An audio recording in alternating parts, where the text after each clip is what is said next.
السلام علیکم ورحمۃ اللہ وبرکاتہ۔ الحمد للہ رب العالمین والعاقبۃ للمتقین والصلاة والسلام علی سید الانبیاء والمرسلین وعلی آلہ وصحبہ وعلماء امتہ وشہداء محبتہ وأولیاء ملتہ وأتباع شریعتہ وعلینا معهم اجمعین، اما بعد فاعوذ باللہ من الشیطان الرجیم، بسم اللہ الرحمن الرحیم۔ انا اعطیناک الکوثر فصل لربک وانحر ان شانئک هو الابتر۔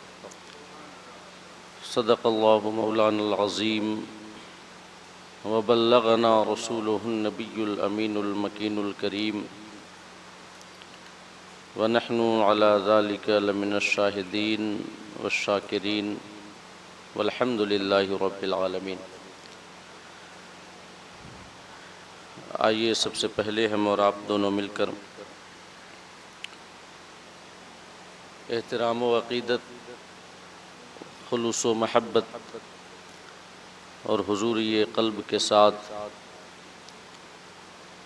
آقائے دو جہاں جناب محمد مصطفیٰ احمد مجتبیٰ صلی اللہ تعالی علیہ وسلم کی بارگاہ میں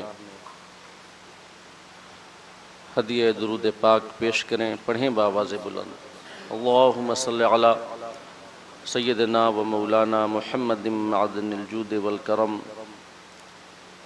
منبع العلم والحلم والحکم وعلی آلہ الکرام وبارک وسلم۔ عزیزان گرامی، اللہ رب العزت کے فضل و کرم سے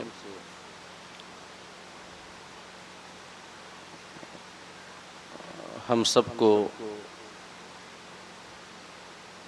قربانی کے یہ خیر و برکت والے ایام میسر آئے۔ اللہ رب العزت کی بارگاہ میں دعا ہے کہ مولا تعالی ہم سب کو قربانی کے ان ایام کی سعادتیں اور برکتیں عطا فرمائے۔ ہم سب کو اخلاص کے ساتھ اور صدق نیت کے ساتھ محض لوجہ اللہ قربانیاں کرنے اور دیگر اعمال کرنے کی توفیق عطا فرمائے۔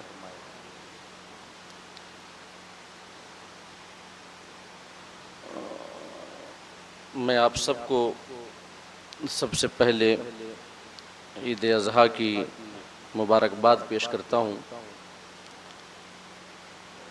یہ عید اضحیٰ آپ سب کی زندگی میں خوشیاں لائے، بہار لائے، اور اللہ رب العزت اس عید کے صدقے تکالیف، مصائب اور پریشانیوں سے محفوظ فرمائے۔ پچھلی نشست میں نے قربانی کے فلسفہ کے حوالے سے کچھ ایک باتیں آپ کے سامنے عرض کی تھیں، اور آج چونکہ قربانی کا دوسرا دن ہے اور ہمارے پاس آدھا گھنٹہ وقت بچا ہوا ہے، لوگوں کی حاضری بھی عام محفلوں کی بنسبت کم ہے، لہٰذا آج میں چاہتا ہوں کہ کچھ ایک باتیں انہی ایام قربانی کے حوالے سے اور ان کے متعلقات کے حوالے سے آپ کے سامنے مختصراً عرض کروں، اور پھر انشاءاللہ اگلی نشست سے سورہ کہف کی تفسیر کا جو تسلسل ہے اسی تسلسل کے مطابق انشاءاللہ بیان کیا جائے گا۔ تو سب سے پہلی بات تو یہ ہے کہ میں نے قرآن مجید کے تیسرے پارے کی تیسویں پارے کی ایک بڑی مشہور سورت آپ کے سامنے تلاوت کی ہے، سورہ کوثر۔ اور وہ سورت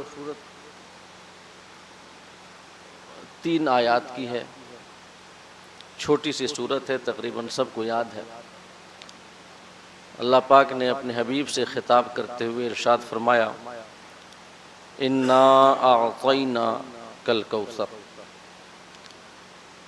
محبوب ہم نے تمہیں خیر کثیر عطا فرمایا ہے،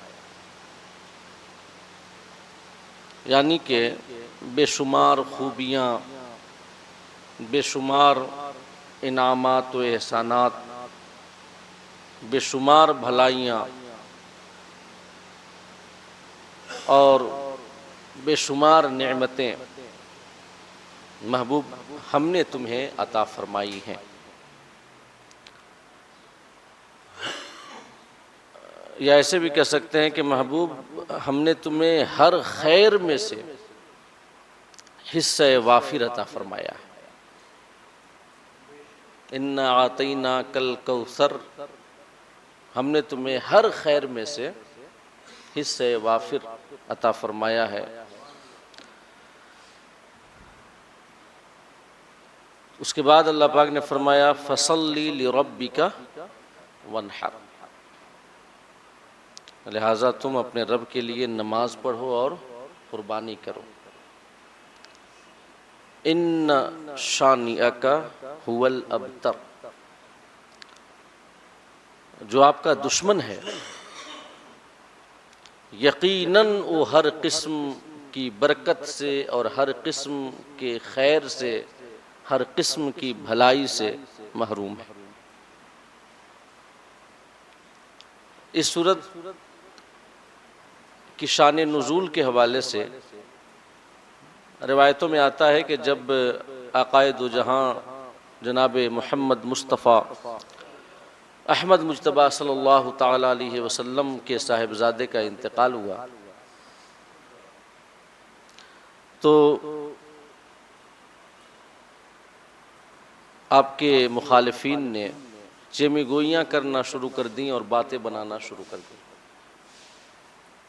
اور وہ کہنے لگے کہ ان کی نسل ختم ہو گئی، اور اللہ رب العزت ان سے راضی نہیں ہے، ورنہ ان کے صاحبزادے کا انتقال کیوں ہوتا۔ آپ کے دشمن قسم قسم کی باتیں، جو اعدائے دین تھے، جو مخالفین تھے، جو آپ کے اور مسلمانوں کے دشمن تھے، وہ قسم قسم کی باتیں کرنے لگ گئے کہ محمد صلی اللہ علیہ وسلم کا جو رب ہے وہ ان سے روٹھا ہوا ہے، ناراض ہے، اور ان کی نسل جو ہے آگے کیسے بڑھے گی، قسم قسم کی باتیں کرنے لگ گئے۔ تو اللہ رب العزت نے اپنے محبوب کو تسلی دی اور فرمایا محبوب یہ دین اور اسلام کے مخالفین، آپ کے اور مسلمانوں کے اعداء، چاہے کچھ بھی باتیں کریں، چیمی گوئیاں کریں، آپ کی ایذا رسانیاں کریں، آپ کو ایذا رسانیاں کریں، آپ کو تکلیفیں پہنچائیں، لیکن ہم یہ کہتے ہیں کہ ان کی باتیں ایک طرف، یہ کہہ رہے ہیں کہ ہم آپ سے ناراض ہیں، اللہ فرماتا ہے یہ کہہ رہے ہیں کہ آپ کی نسل ختم ہو گئی، میں یہ کہتا ہوں کہ اِنَّا أَعْطَيْنَاكَ الْكَوْثَرَ، محبوب ہم نے آپ کو بے شمار خوبیاں عطا فرمائی ہیں، خیر کثیر عطا کیا ہے۔ کوئی ایسا خیر نہیں جس کا حصہ وافر ہم نے آپ کو عطا نہ کیا. ساری مخلوقات سے زیادہ. اور آپ کو تو دیا ہی ہے، ہم آپ کے صدقے میں دوسروں کو دیتے ہیں. اور یہ جو کچھ ہے سب آپ ہی کا صدقہ ہے. لولاک لما خلقت الافلاک. یہ بولنے والوں کو جو زندگی ملی ہے یہ بھی آپ ہی کے صدقے میں ملی ہے.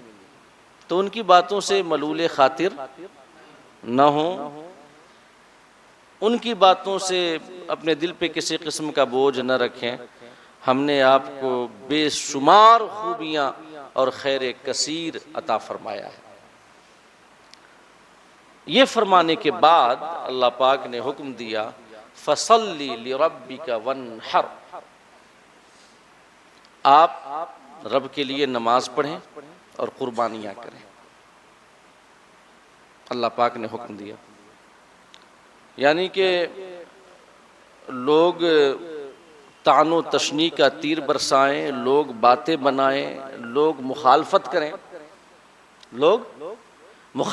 کریں، تو اس کا بہترین جواب یہاں سے یہ ثابت ہوتا ہے، اس کا بہترین جواب یہ ہے کہ رب کی بارگاہ میں سجدہ ریز ہو جائے.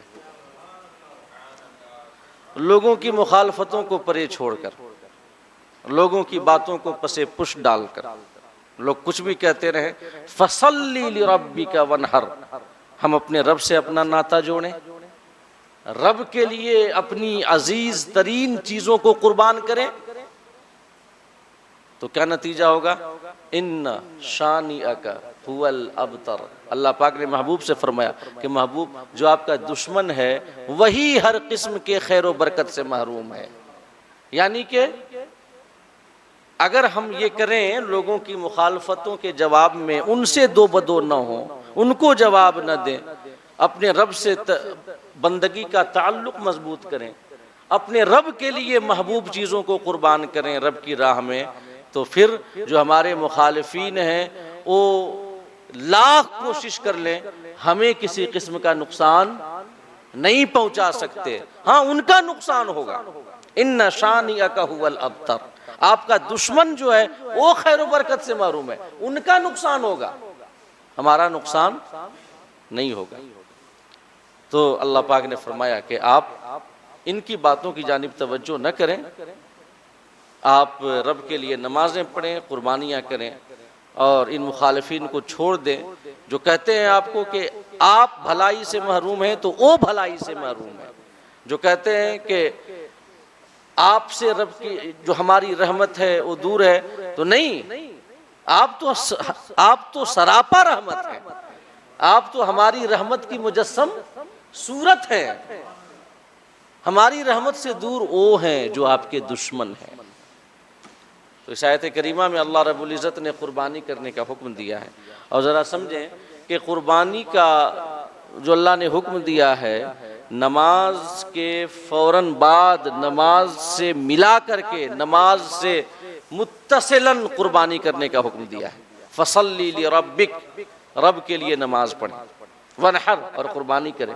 تو اس سے آپ قربانی کی فضیلت اور اس کی عظمت کو سمجھ سکتے ہیں کہ نماز جیسی عبادت سے ملا کر کے اسے اللہ پاک نے بیان کیا.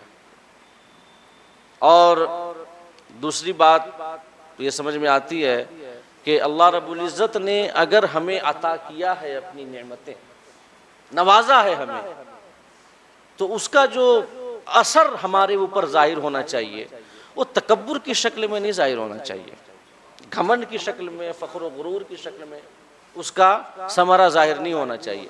اگر اللہ نے ہمیں نوازا ہے تو ہم یہ نہیں کہ جو معاشرے کے کمزور افراد ہیں اور محتاج اور مساکین ہیں ان کو ہم اپنے سامنے کچھ نہ سمجھیں، اترانے لگ جائیں، اپنی دولت پہ فخر و غرور کرنے لگ جائے. اور دولت کیا، کسی قسم کی بھی نعمت ہو، اللہ نے اگر علم سے نوازا ہے تو ایسا نہیں ہے کہ عوام کو جو کہ علماء نہیں ہیں ان کو کمتر سمجھنے لگ جائیں. اللہ پاک نے نمازیں پڑھنے کی توفیق دی ہے، عبادتیں کرنے کی توفیق دی ہے، تو یہ نہیں کہ جو دین سے دور ہیں ان کو حقیر و کمتر سمجھنے لگ جائیں، بلکہ اللہ کے انعامات کا ثمرہ، وہ چاہے انعامات جس شکل میں ہوں، مال و دولت کی شکل میں ہوں، تقوی پرہیزگاری کی شکل میں ہوں، علم و ادب کی شکل میں ہوں، اللہ کے انعام کا ثمرہ ہمارے احوال سے یوں ظاہر ہونا چاہیے کہ ہماری پیشانیوں میں جو سجدوں کی للک ہے، تڑپ ہے، وہ بڑھ جائے، رب کی بارگاہ میں ہم سجدہ ریز رہیں، رب کا شکر ادا کریں کہ اللہ تو نے ہمیں نوازا ہے تب ہمیں یہ ملا ہے، ورنہ ہم کیا، ہماری اوقات کیا۔ تو ایک بات یہ سمجھ میں آتی ہے، اِنَّا أَعْطَيْنَاكَ الْكَوْثَرَ، محبوب ہم نے تمہیں بے شمار خوبیاں عطا فرمائیں، تو فَصَلِّ لِرَبِّكَ، اپنے رب کے لیے نماز پڑھیے، وَانْحَرْ، اور قربانیاں کیجئے۔ تو نعمتوں کا ثمرہ نماز کی شکل میں اور قربانی کی شکل میں، اور اگر ہم نعمتوں پر شکر ادا کریں ایسے، یعنی نمازیں پڑھیں، سجدوں کی کثرت کریں، اپنی محبوب چیزوں کو قربان کریں، حالانکہ ونہر میں نہر باضابطہ جو ہے جانور کی قربانی ہی کے حوالے سے ہے، یہ ورنہ میں ایک عام اس کا مفہوم بتا رہا ہوں کہ جو محبوب چیزیں ہیں ہماری، ہم ان کو قربان کریں، میں ایک عام مفہوم بتا رہا ہوں، یہ ورنہ یہ اسپیسیفک جو ہے جانوروں کی قربانی کا یہاں پر بیان ہے۔ تو اگر ہم ایسا کرتے ہیں تو ایک تو یہ کہ ہماری نعمتیں باقی رہیں گی، جو اللہ نے ہمیں نوازا ہے وہ تمام چیزیں باقی رہیں گی، اور دوسری بات یہ کہ جو ہمارے مخالفین ہیں ہمارا کچھ نہیں بگاڑ پائیں گے۔ تو قربانی کرنا در حقیقت اللہ کے انعامات کا شکر بھی ادا کرنا ہے، اور جب اللہ نے نوازا ہے تو شکر کریں تو بہتر سے بہتر طریقے سے کریں۔ لن تنالوا البر حتى تنفقوا مما تحبون، تم اس وقت تک نیکی کا اعلیٰ درجہ نہیں پا سکتے جب تک اپنی محبوب چیز کو اللہ رب العزت کی راہ میں خرچ نہ کرو۔ سورہ آل عمران کی آیت ہے، چوتھے پارے کا آغاز اسی سے ہو رہا ہے، محبوب چیزیں۔ تو اسے سمجھ میں آتا ہے کہ اگر ہم قربانیاں بھی کریں، اللہ نے نوازا ہے تو اس کے لیے اپنی وسعت اور طاقت بھر قربانیاں کریں، اللہ نے جیسے نوازا ہے ویسے۔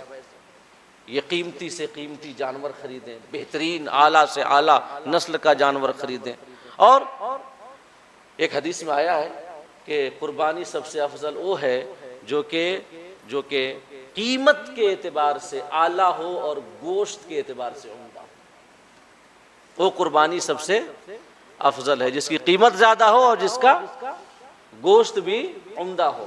تو اللہ نے نوازا ہے تو اس کے نوازنے کے اعتبار سے ہی ہم اس کی راہ میں قربانیاں کریں، مطلب ایسا نہیں ہے کہ بس ایک واجب ہے ادا کر دیا، نہیں، اگر ہمیں قربانی کا صحیح فائدہ حاصل کرنا ہے تو اس کے لیے ضروری ہے کہ ہم اللہ کے انعامات کے مطابق جتنا نوازا ہے اتنی حیثیت کے مطابق ہم قربانی کریں، اس سے ہمارا دینی دنیاوی فائدہ بھی ہوگا، خساروں سے بچیں گے، نقصانات سے بچیں گے، اللہ رب العزت اپنے انعامات کو اور بڑھائے گا، اور ساتھ ہی ساتھ مخالفین کی مخالفت ہمارا کوئی نقصان نہیں کرے گی۔ یہ پہلی بات۔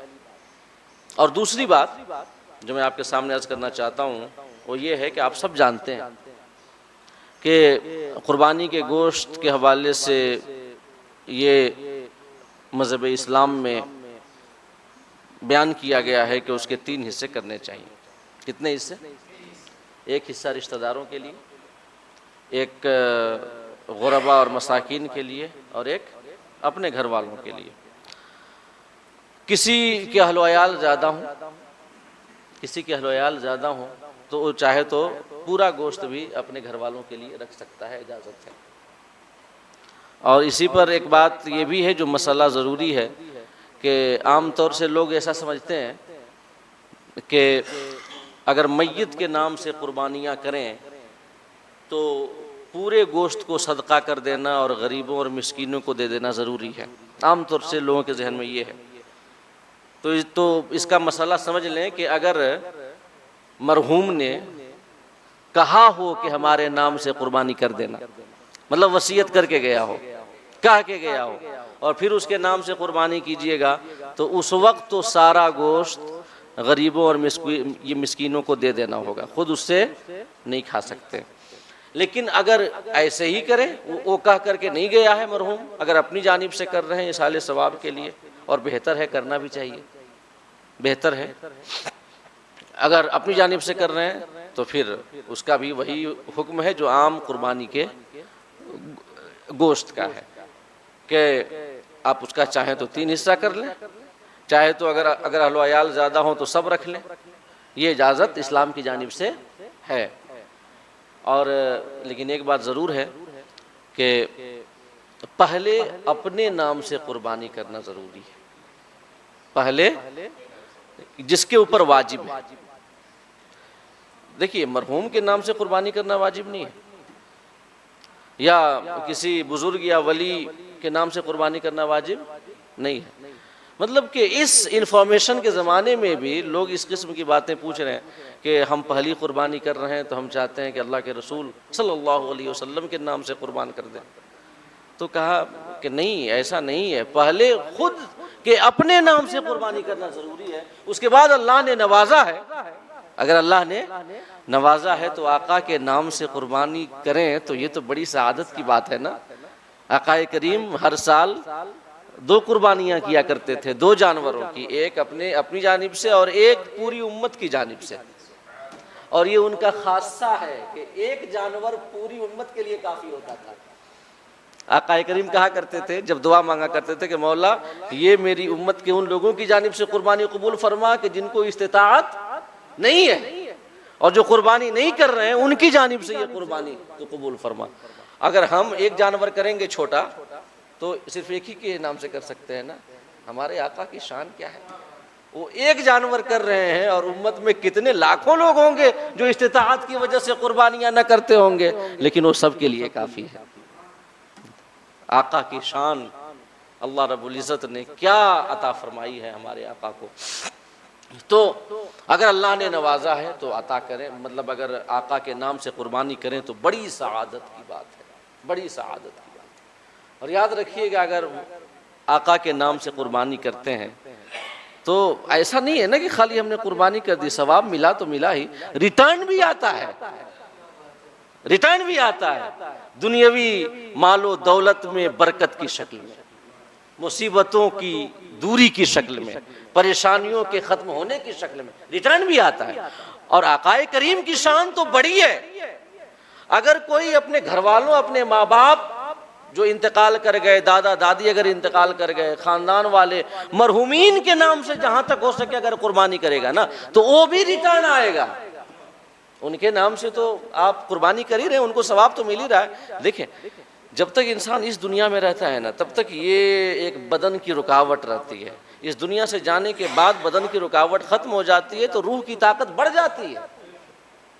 روح کی طاقت اگر ہم ان کو یاد کرتے ہیں تو ان کو تو یاد کرتے ہی ہیں، ان کو فائدہ پہنچاتے ہی ہیں، بدلے میں وہ ہم کو بھی فائدہ پہنچاتے ہیں، بدلے میں ہم کو بھی وہ فائدہ پہنچاتے ہیں۔ تو اگر اللہ نے نوازا ہے تو کریں قربانی، اپنے نام سے بھی آقا کریم یا کسی اپنے یہ ان کے علاوہ گھر کے مرحومین کے نام سے کریں اگر اللہ نے نوازا ہے تو، اور اگر اتنی وسعت نہیں ہے تو اپنی جانب سے سب سے پہلے کرنا ضروری ہے۔ اگر اوروں کے نام سے نہیں کر سکتے تو اگر اپنے اوپر قربانی واجب ہے تو پہلے اپنے نام سے قربانی کرنا ضروری ہے۔ اور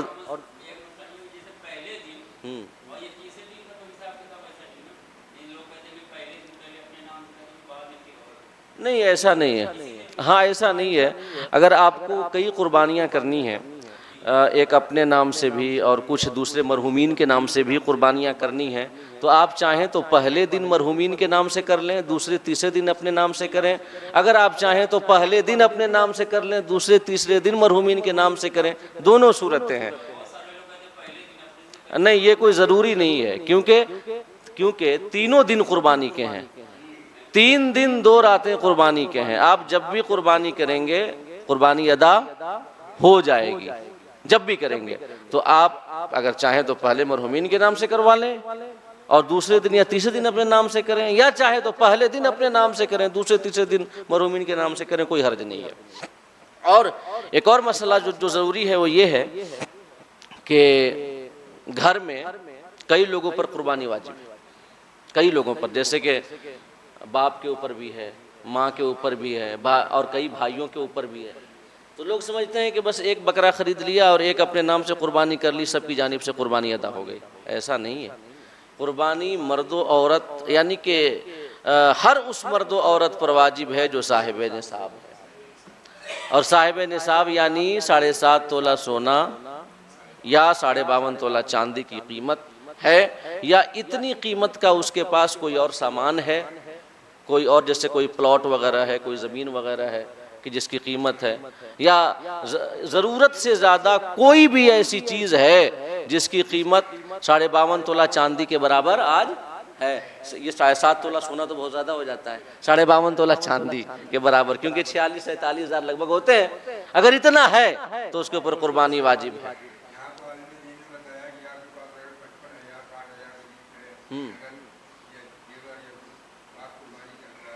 جی جی، اچھا، یہ جو ہے کب بتایا گیا؟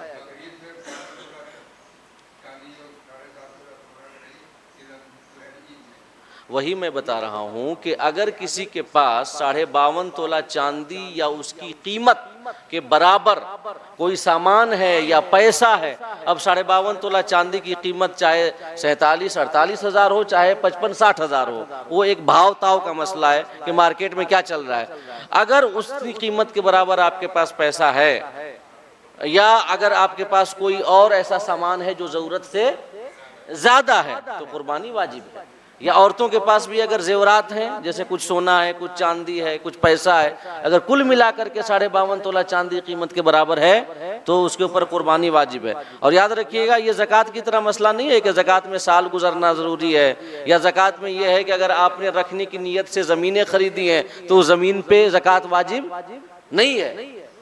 اگر آپ نے رکھنے کی نیت سے زمین خریدی ہے، پلاٹس یا فلیٹس آپ نے کئی خریدے ہیں، یا آپ کے 2 مکان ہیں، ایک مکان کرائے پہ اٹھا کے رکھا ہوا ہے، تو اس مکان کی قیمت پر، جو اس مکان آپ کو بیچنے کا ارادہ نہیں ہے، تو اس کی قیمت پر زکوٰۃ واجب نہیں ہے۔ ہاں، جو کرایہ ہے اس پر زکوٰۃ واجب ہے۔ تو یہ زکوٰۃ کا ایک الگ مسئلہ ہے، اور قربانی کا یہ الگ مسئلہ ہے۔ سال گزرنا شرط نہیں ہے، اور اگر 52.5 تولہ چاندی کی قیمت کے برابر اگر کچھ بھی ہے، زمین ہے یا کوئی اور مکان ہے یا کچھ بھی ہے جس کی قیمت آج کے ریٹ کے حساب سے 52.5 تولہ چاندی کے برابر ہے، تو اس کے اوپر قربانی واجب ہے، چاہے مرد ہو چاہے عورت ہو۔ تو اگر گھر میں ایسے کئی لوگ ہیں تو سب پر قربانی کرنا ضروری ہے۔ ایسا نہیں سمجھنا چاہیے کہ ہم نے اپنے نام سے کر لیا اور سب کی جانب سے قربانی ہو گئی، بلکہ سب کے نام سے قربانی۔ ہاں، اب اختیار ہے، چاہیں تو سب کے نام سے اب بکرا کرا دیں، یا سب کے یہ کچھ کے نام سے بکرا کرائیں، کچھ کے نام سے حصہ لے لیں، یہ ایک الگ مسئلہ ہے، اختیار ہے، لیکن سب کے نام سے کرنا واجب ہے۔ نابالغ کے، ہاں، نابالغ کے اوپر قربانی واجب نہیں ہے۔ جی سن لیجیے، تو اس کا مسئلہ یہ ہے کہ نابالغ کے اوپر قربانی واجب نہیں ہے، لیکن اگر یہ مطلب اس کے پاس اگر ہے، جیسے اس کے والد کا انتقال ہوا اور وراثت میں اس کو ملا تو اس کے پاس ہے، لیکن اگر نابالغ ہے تو اس کے اوپر قربانی واجب نہیں ہے۔ لیکن اگر چاہے گارجین، یا مطلب باپ اگر چاہے، مان لیں کہ اگر اپنے نابالغ بچوں کی جانب سے قربانی کریں تو کر سکتا ہے، ثواب ملے گا، لیکن واجب نہیں ہے۔ لیکن ایک اور بات یہاں پہ یاد رکھنے کی ضرورت ہے کہ مان لیجئے کہ کیا کہتے ہیں کہ گھر میں کئی لوگوں کے اوپر قربانی واجب ہے، تو ایک قربانی کر کے، اور کچھ لوگ سوچے کہ دوسرے لوگوں سے قربانی بچانی ہے تو اپنے بچے کو دے دو، کہ ہم نے بچے کو دے دیا ہے، ہم نے بچوں کو دے دیا، اس کا مالک بچہ ہے۔ تو اللہ نیتوں کا حال جانتا ہے، اللہ نیتوں کا حال جانتا ہے کہ کس نیت سے یہ کر رہے ہیں۔ اور ایک بات یاد رکھیے، اگر جو پیسہ ہم نے نابالغ اپنے بچے کو دے دیا تو جب تک وہ بالغ نہ ہو جائے اس پیسے کو ہم استعمال بھی نہیں کر سکتے ہیں، کیونکہ وہ ہبہ نہیں کر سکتا، وہ دے بھی نہیں سکتا، کیونکہ وہ نابالغ ہے، اس کا دینا بھی جائز نہیں ہے، جو اس کا مال ہے اسی کا رہے گا، تو پھنس جائیں گے۔ تو اللہ نیتوں کا حال جانتا ہے۔ مثال کے طور پہ جیسے رمضان میں کئی لوگوں کا ایسا فون آتا ہے کہ مطلب زیور تو ہے بہت سا ہے، لیکن بیٹی کے لیے ہے، بیٹیا کہ ہم نے دے دیا ہے اس کو، اور وہ نابالغ ہے، تو کیا زکوٰۃ دینی ہے؟ ہم نے کہا دینی ہے زکوٰۃ۔ اس لیے کہ اللہ ہم جان رہے ہیں آج کل کے حالات کیسے ہیں نا، لہٰذا وہ اگر اپنی کوئی ضرورت پڑ جائے تو فوراً نکل آئے گا. ہاں، اور لیکن زکوٰۃ اور قربانی کی بات آتی ہے تو وہاں پہ یہ ہو جاتا ہے کہ نہیں، ہم نے بٹیا کو دے دیا ہے، بچے کو دے دیا ہے، اپنی ضرورت پر فوراً ہو جائے گا. تو دینی ہے، قربانی بھی دینی ہے، زکوٰۃ بھی دینی ہے. اس لیے کہ یہ ہیلا غلط ہے. اللہ نیتوں کا حال جانتا ہے. اور تو میں عرض کر رہا تھا کہ سب کے نام سے قربانی کرنا ضروری ہے. اور بات میں بیان کر رہا تھا قربانی کے گوشت کے حوالے سے کہ 3 حصہ کریں، چاہے تو ایک حصہ آپ مساکین کو دیں، ایک حصہ رشتہ داروں کو، ایک حصہ خود، یا سب اگر ضرورت ہو، گھر میں اہل و عیال زیادہ ہیں تو سب خود میں بھی رکھ سکتے ہیں. یہ اسلام نے بیان کیا ہے. لیکن ایک فضیلت کے حوالے سے ایک حدیث میں بیان کرتا ہوں، ذرا سنیے گا. صحیح بخاری کی حدیث ہے. حضرت سلمہ بن اکوع رضی اللہ تعالی عنہ بیان کرتے ہیں کہ آقا کریم صلی اللہ علیہ وسلم نے ارشاد فرمایا کہ من ضحى منکم فلا یصبحن بعد ثالثۃ وفی بیتہ منہ شیء، کہ تم میں کا جو کوئی شخص قربانی کرے تو تیسرے دن کے بعد اس کے گھر میں کچھ بچا نہیں رہنا چاہیے. بخاری کی حدیث ہے. آقا نے فرمایا کہ تم میں سے جو قربانی کرے تو تیسرے دن کے بعد اس کے گھر میں کچھ باقی نہیں رہنا چاہیے. فلما کان العام المقبل، جب آئندہ سال آیا، جیسے ایک سال تو آقا کریم نے حکم دے دیا یہ کہ 3 دن سے زیادہ نہ رکھو. جب آئندہ سال آیا تو صحابہ نے عرض کیا یا رسول اللہ نفعل کما فعلنا عام الماضی، کہ کیا ہم ویسے ہی کریں جیسے ہم نے گزشتہ سال کیا تھا کہ 3 دن سے زیادہ گوشت نہیں رکھا تھا. تو آقا نے فرمایا کلو واطعموا وادخروا، کھاؤ پیو بچا کے بھی رکھو. کیوں؟ آگے سنیے گا. فإن ذلك العام كان بالناس جهد فأردت أن تعينوا فيها، میں نے جو پچھلے سال یہ کہا تھا کہ کوئی بھی 3 دن سے زیادہ اپنے گھر میں گوشت نہ رکھے، اس کی وجہ یہ تھی کہ فإن ذلك العام، کیونکہ پچھلے سال كان بالناس جهد، لوگ تنگ دستی کا شکار تھے، لوگ تنگ دستی کا شکار تھے، لوگ قربانیاں نہیں کر رہے تھے، لوگوں کو استطاعت نہیں تھی. تو میں نے چاہا کہ تم یہ لوگوں کی مدد کرو، لوگوں کی اعانت کرو، خود بھی کھاؤ، بھائیوں کو بھی کھلاؤ، بھائیوں کو بھی کھلاؤ. اسی وجہ سے میں نے حکم دیا کہ 3 دن سے زیادہ نہیں رکھنا ہے. لیکن ابھی سال جو ہے ایسا نہیں ہے، یہ تنگ دستی کم ہے، لوگ اکثر قربانیاں کر رہے ہیں، تو کھاؤ پیو وادخروا، اور بچا کر بھی رکھ سکتے ہو. تو اس حدیث سے یہ تو ثابت ہوتا ہے کہ جائز تو ہے. ہم نے بتایا نا کہ اگر چاہے تو کل گوشت بھی اپنے گھر کے لیے رکھ سکتا ہے. لیکن یہ بات بھی اس حدیث سے ہی پتہ چلتی ہے کہ اگر غربا زیادہ ہیں، مساکین زیادہ ہیں، لوگ زیادہ تنگ دست ہیں، قربانیاں نہیں کر رہے ہیں، تو ایسا نہیں ہونا چاہیے کہ کسی کے گھر میں قربانی کے دن بھی گوشت نہیں جو ہے بن پایا اور اپنا فریزر پورا اٹا پڑا ہے گوشت، اور فریزر کیا پوری فریج جو ہے وہ جو ہے اٹی پڑی ہے گوشت. ایسا نہیں ہونا چاہیے. اگر آس پڑوس کے یا رشتہ دار لوگ ایسے ہیں جو غربت کی وجہ سے، محتاجی کی وجہ سے، استطاعت نہ ہونے کی وجہ سے اگر قربانیاں نہیں کر رہے ہیں، تو آقا کے اس فرمان کے مطابق ضروری ہے، مطلب، اور یہ ضرورت جو ہم نے کہا ضروری ہے فضیلت والی، وہ والی نہیں کہ اگر نہیں کیجیے گا تو گنہگار ہوئیے گا. ہاں، فضیلت والی، فضیلت کے اعتبار سے یہ ہے کہ ہم گوشت کو زیادہ سے زیادہ لوگوں میں تقسیم کریں، لوگوں کو پہنچائیں اور ان کی دعا لیں. یاد رکھیے گا گوشت کے لیے اس سے بہتر اس کا ذخیرہ نہیں ہے کہ ہم اسے لوگوں کو عطا کر دیں اور لوگوں کو دے دیں. یعنی گوشت کی حفاظت ایک مسئلہ ہوتی ہے آج کل گرمی کے موسم میں، کیونکہ امس کا معاملہ ہے، تو آج کل گوشت کی حفاظت ایک مسئلہ ہے کیسے رکھے، اور لائٹ بھی وغیرہ آج کل ماشاءاللہ ہوتی ہے جی. تو آج کل گوشت کی حفاظت کا سب سے بہتر طریقہ یہ ہے کہ ایک پنی میں لیں، 1-1 کلو کے شاپر بنائیں اور جا کر کے اپنے پڑوسیوں میں اور خاص کر غربا اور مساکین میں تقسیم کر دیں.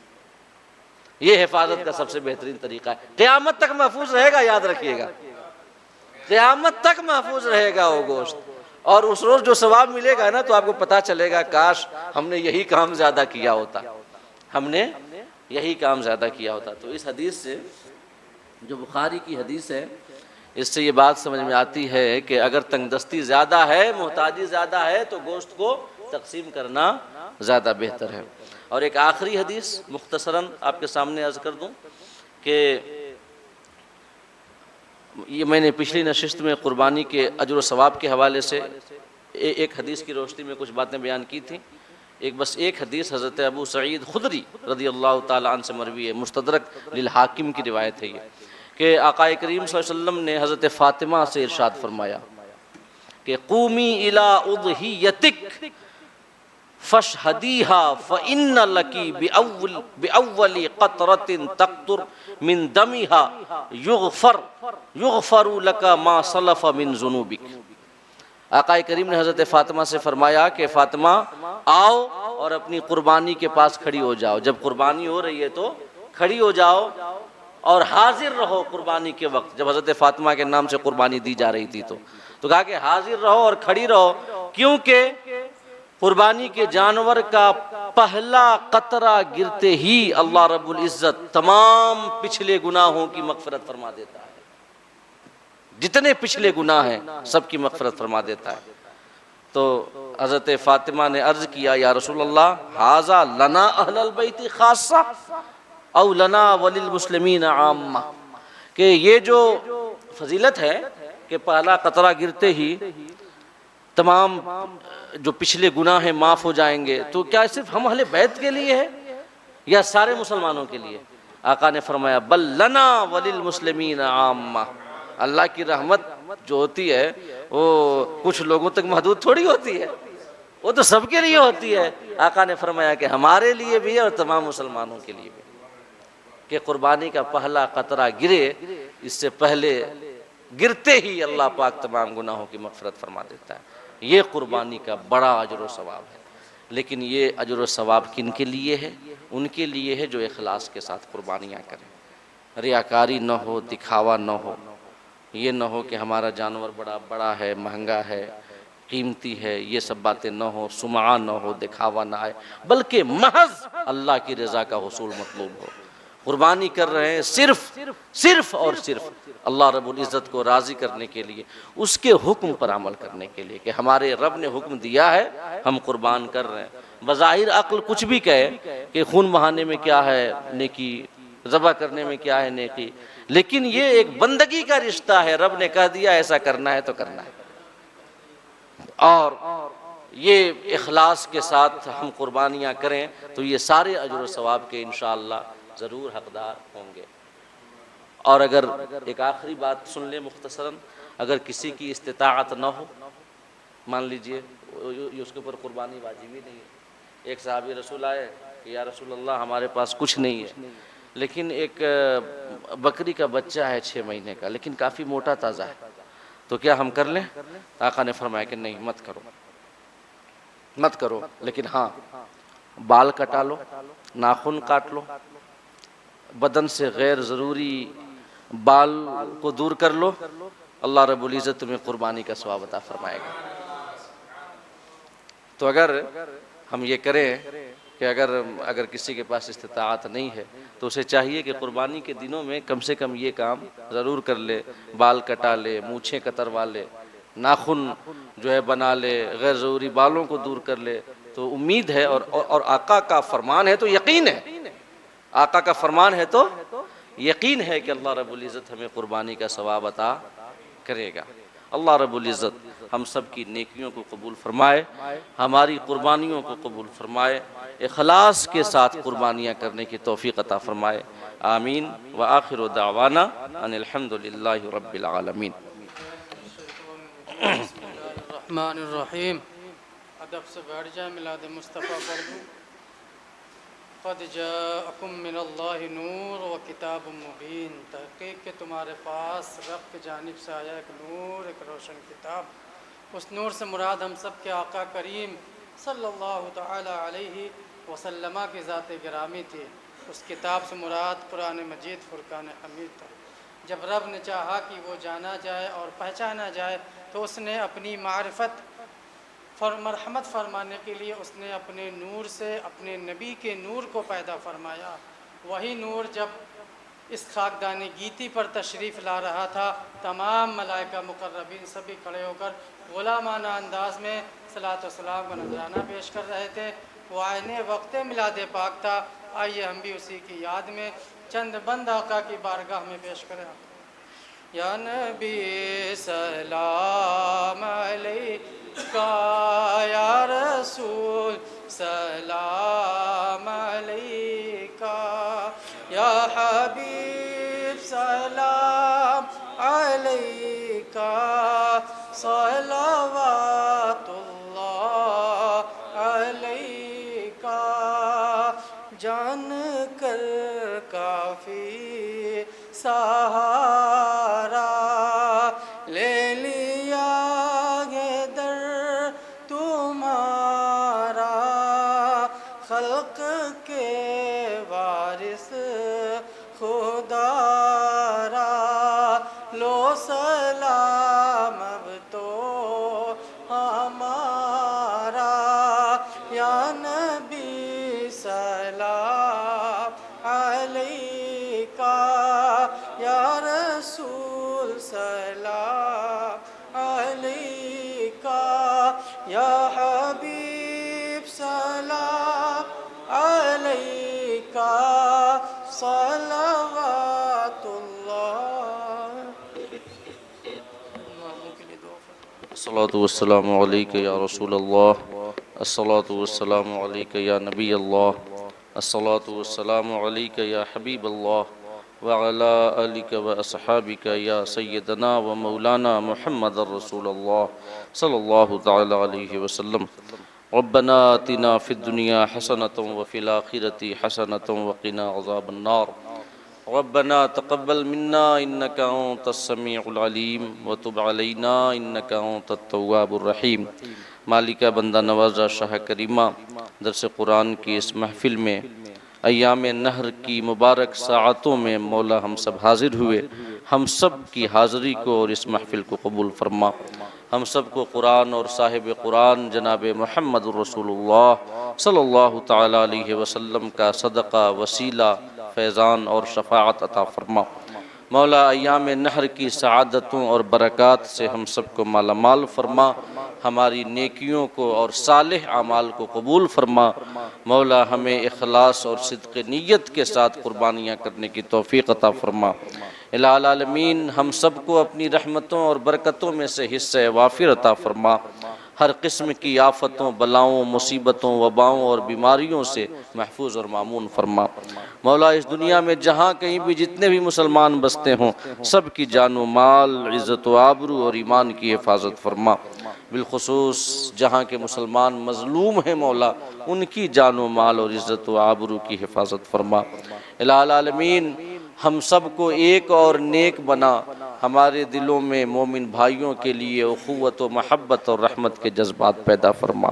الہ العالمین ہم سب کو دونوں جہان کی سعادتیں اور بھلائیاں عطا فرما۔ نمازیں پڑھنے، اپنے رسول کی شریعت کے مطابق زندگی گزارنے کی توفیق عطا فرما۔ مولا ہم سب کو رزق حرام سے بچا، رزق حلال کھانے کمانے کی توفیق عطا فرما۔ ہم میں سے جن کے پاس رزق حلال کا کوئی ذریعہ نہ ہو مالک، ان کے لیے غیب سے ذریعہ کا انتظام فرما، اور جن کے پاس ذریعہ ہو مولا، ان کی نوکری، پیشہ، تجارت ہو، چاہے جس شکل میں ہو، اس میں دن دونی رات چوگنی ترقی عطا فرما۔ الہ العالمین یہاں پہ تمہارے جتنے بندے حاضر ہیں تو سب کے دلوں کے حال کو جانتا ہے مالک، سب کی جائز و نیک تمناؤں کی تکمیل فرما۔ اگر کوئی مقروض ہو مولا تو بار قرض سے سبکدوش فرما، اگر کوئی بیمار ہو تو شفاء کاملہ، صحت عاجلہ عطا فرما، اگر کسی کے گھر میں بن بیاہی اولاد ہو تو ان کے لیے مناسب رشتے کا انتظام فرما۔